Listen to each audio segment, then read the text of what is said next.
quiero decirles de que venimos de pasar unos días haciendo misiones, acompañando a las misioneras que han venido de Estados Unidos, y hemos estado en diferentes actividades que han llenado de gozo nuestro corazón.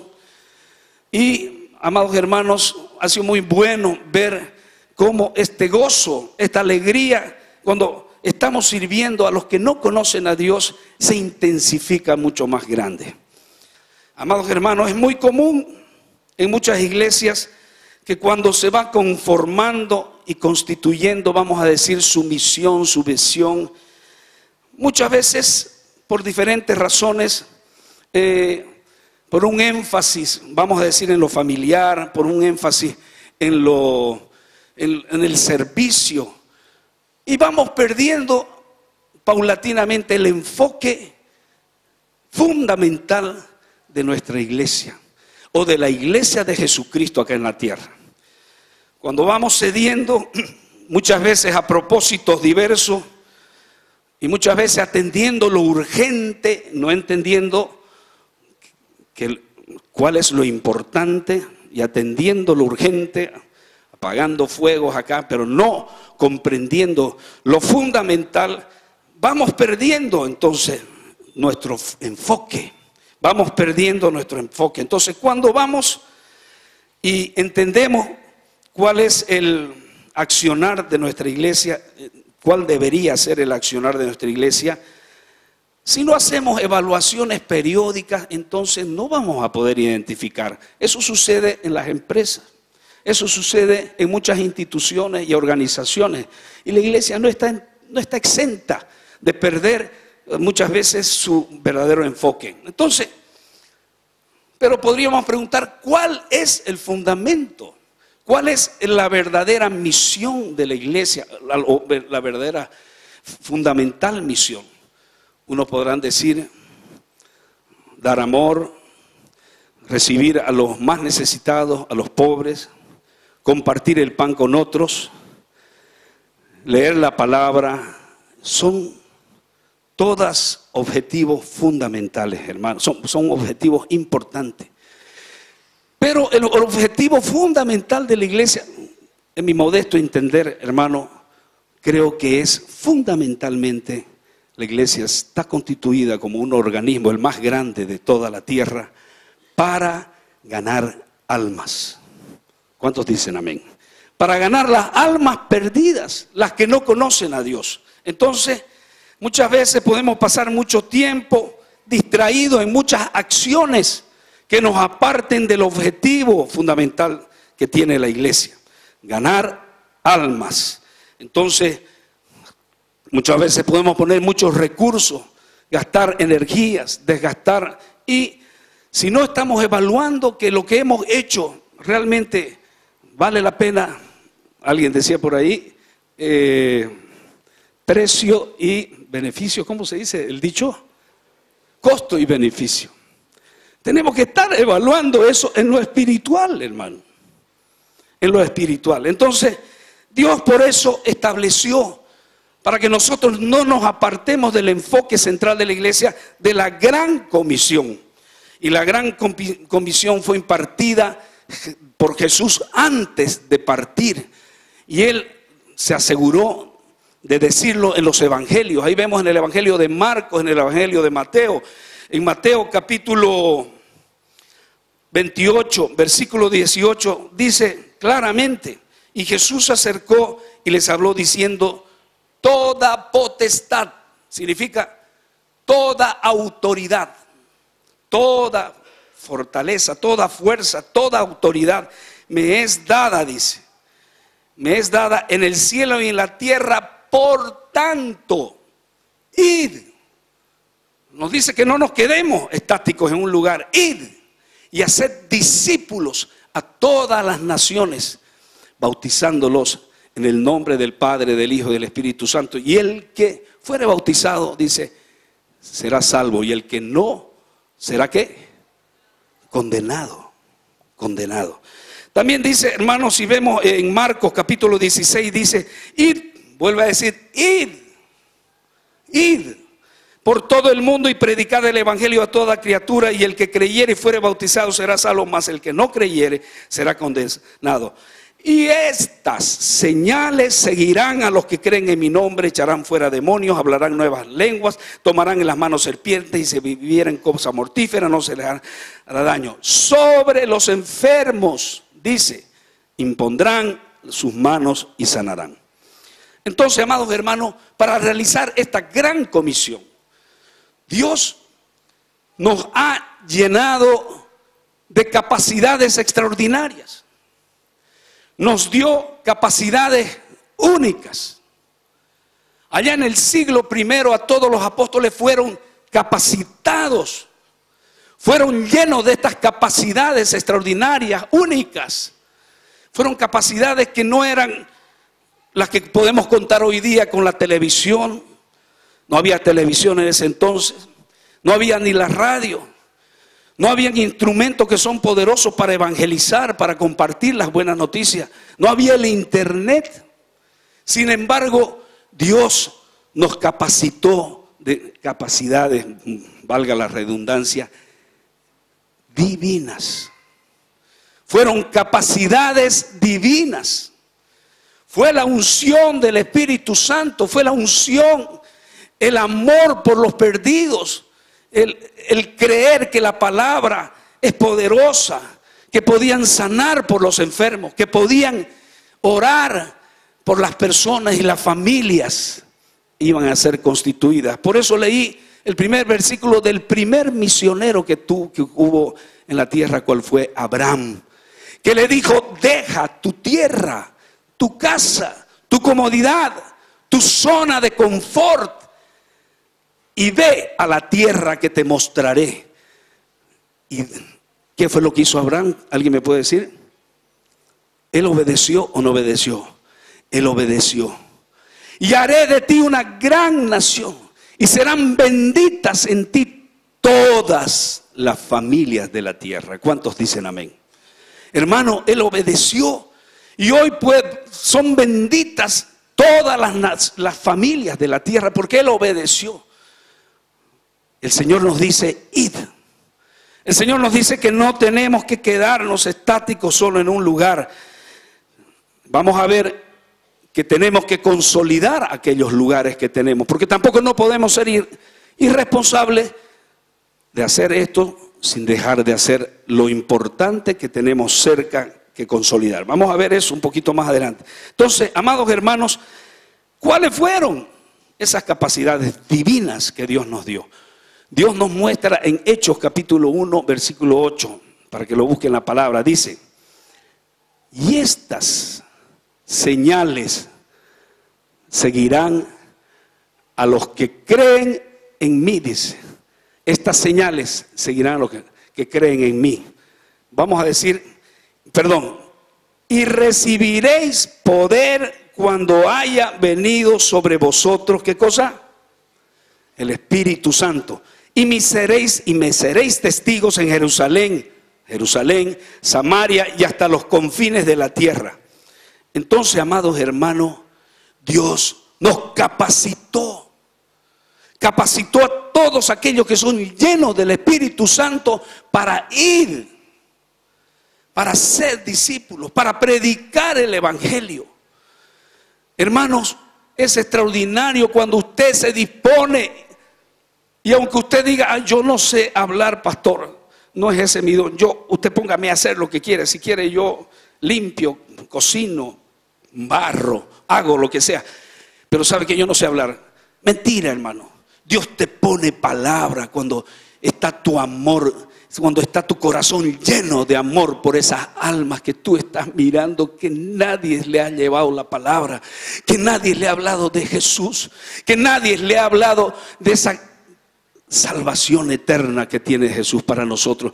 Dios te pone amor, te pone palabra. Amados hermanos, es una gran tarea que tenemos y que Dios nos ha ungido. Dios te ha ungido, así dice la palabra, para salir a predicar a los presos en las cárceles. Y dice Isaías capítulo 61, que fue una palabra que allá estábamos en el rincón de Palometa, el Señor me dio como un rema para todos nosotros. Dijo: el Espíritu de Jehová, Isaías 61, 1, del 3 y el 4 también, dice: está sobre mí porque me ungió. Diga, me ungió, diga. A usted también. No solamente está hablando de Jesús, que era el ungido.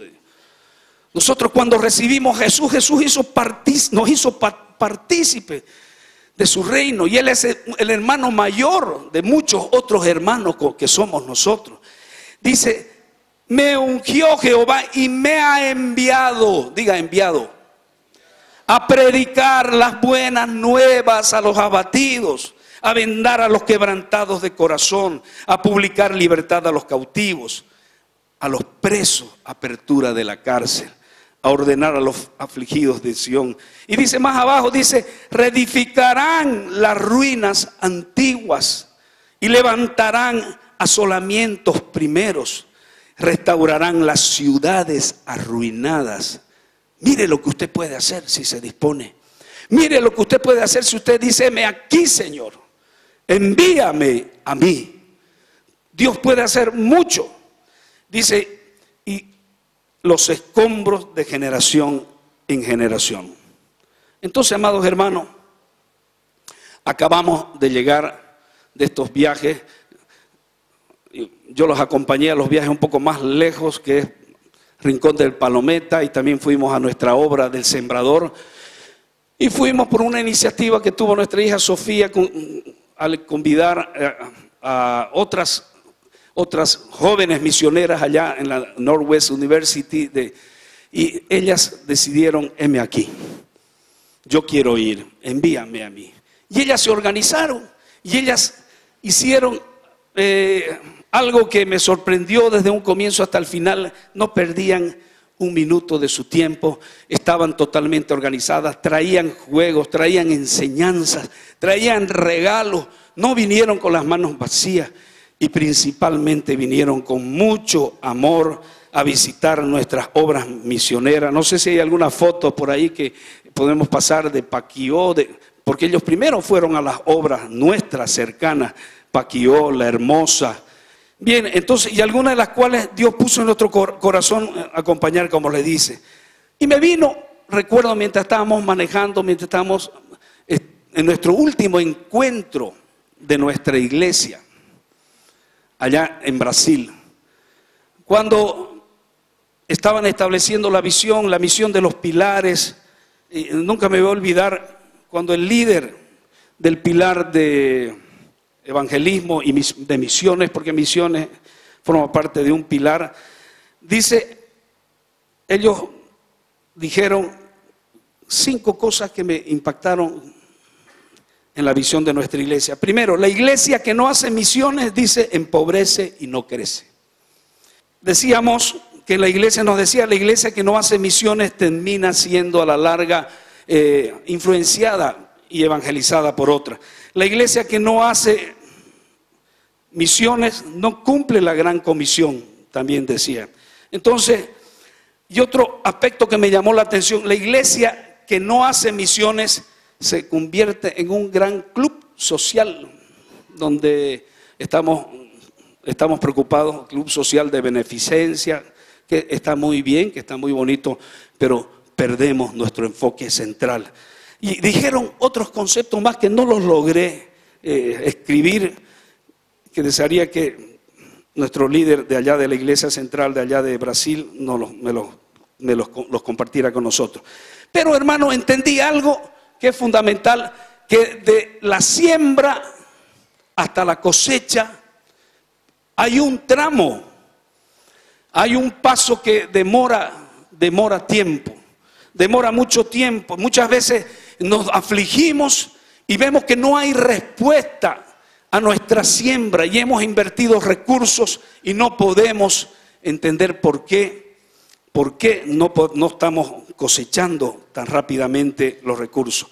Yo me recuerdo la historia de un misionero inglés, mis queridos hermanos, que dejó su tierra, su parentela, así como Abraham, agarró sus 2 hijos y su familia y se fue a un pueblo de Kenia, en África.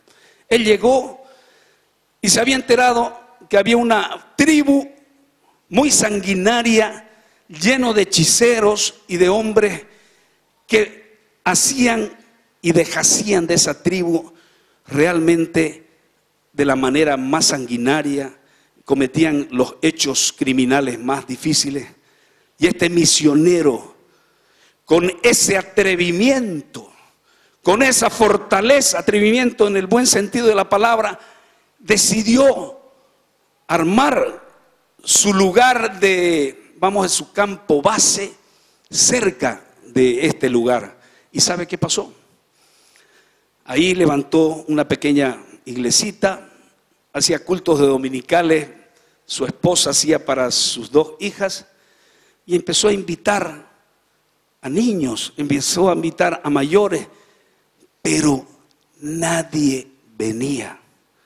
Más bien le tiraban piedras, más bien les ofendían, pero uno que otro niño de cuando en cuando aparecía.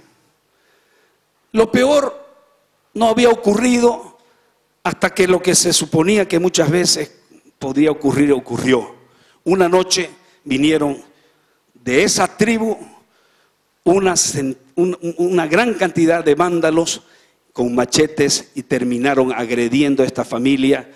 Uno de los hijos quedó muy mal herido y la esposa también quedó mal herida y a los 3 meses falleció.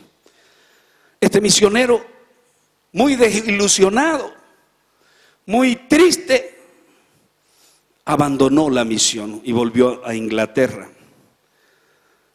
Pasó un tiempo muy malo, se alejaron sus hijos de él porque él se dedicó a la bebida, no había entendido cuál era el plan de Dios. Y pasó mucho tiempo así, pasaron 1 año, 2 años, hasta que pasaron algunos años más, 4 años, creo 5 años, que le llegó una invitación de Kenia, de allá, del lugar del África, para el aniversario de una iglesia que estaba cumpliendo su aniversario. El hombre le pagaron los pasajes y él dijo: ¿qué voy a perder? No estoy trabajando, no estoy en ejercicio, y volvió. ¿Y sabe qué? En el aeropuerto fue recibido por un séquito enorme de gente que con carteles decían: gracias, gracias, pastor. ¿Por qué? Y estaba uno de los niños, que ya era un joven, había levantado una iglesia y había ganado toda aquella comunidad. Solo ese niño que fue creciendo por su testimonio y su palabra. Denle un fuerte aplauso al Señor. Toda la comunidad fue ganada. Amados hermanos, no entendemos los caminos del Señor muchas veces. Este hombre se deprimió, soltó, vamos a decir, se apartó del Señor, no totalmente, pero se deprimió, perdió a su esposa, no era nada fácil. Pero ¿sabe qué? Él volvió nuevamente al ver que su sacrificio, que la muerte de su esposa, que iba a la iglesia dominical y enseñaba a los niños, había dado un fruto. Había muerto su esposa, pero muchos otros habían nacido para salvación eterna. ¿Cuántos dicen amén? Amén, gloria a Dios. Entonces, amados, hay un precio a pagar, que es un precio eterno, que no lo entendemos. La palabra de Dios dice claramente, me gustaría que abra su Biblia en Isaías capítulo 55, versículo 11. Dice así la palabra: así será mi palabra que sale de mi boca, no volverá a mí vacía, sino que hará lo que yo quiero y será prosperada en todo aquello que la envíe. Entonces, amados hermanos, estuvimos en estos lugares. Lamentablemente no están todas las fotos de allá de la cárcel donde estuvieron las misioneras, también en el oncológico, en otros lugares donde fueron importantes, la maternidad estuvieron. Entonces, pero quiero decirle que en nuestro viaje ahí a Rincón de Palometa ocurrió algo que creo que es digno de poder contarlo. Nosotros llegamos a esta comunidad Y de pronto veía una persona que venía caminando con nosotros a todas partes así, muy amable, nos llevó, y vengan para acá, para mi casa, dijo, nos llevó hasta su casa, y les he preparado un almuerzo de recibimiento, dice. Éramos un regimiento, casi 30 personas, 5 vehículos. Hermano, yo dije, pucha, esta pobre mujer, ¿qué nos va a dar de comer todavía? Y no sé cómo lo va a hacer. La cosa que llegamos ahí a ese lugar, y cuando yo entro y veo ahí en el... va a estar la alcaldesa, me había dicho el pastor René, y veo un afiche de nuestro gobernador Rubén Costas dándole la mano a una señora. Era esta señora que andaba con nosotros invitándonos, la alcaldesa que había sido elegida en estas últimas elecciones. Ella con un amor, con una entrega, yo sentí este lugar, están los cielos abiertos, dije entre mí, qué cosa tremenda. Mucha otra gente nos invitaron empanadas de arroz, nos llevaban la soda allí a la plaza donde se hizo en la alcaldía mismo. Fíjese, es un tema espiritual. Abrió la alcaldía, en la alcaldía misma hicimos todos los actos que las misioneras habían preparado. Y no fue nada eso que la alcaldesa de pronto salió bailando, les puso un traje. Lamentablemente no están acá, pero son unos videos que un día los voy a mostrar. Les puso trajes de cambita a todas las misioneras y salieron bailando ellas, y ella, la alcaldesa, adelante, bailando tierra como mi tierra. Y entonces fue algo muy lindo, hermano, porque vimos el amor de esta gente, la gratitud de esta gente. Después las misioneras pasaron un tiempo ahí con los niños. Pasamos una película, la película de José, fue hermoso, todos los niños congregados. Pero lo más hermoso, no hay una foto ahí de la alcaldesa para que la conozca la iglesia, no hay, ¿no? Hermano, pero lo más especial de todo fue cuando terminamos todos los actos. Esa mujer estaba con la voz entrecortada, como llorando, nos hablaba. Gracias por venir, gracias por estar acá, pastor, gracias por las misioneras que vinieron.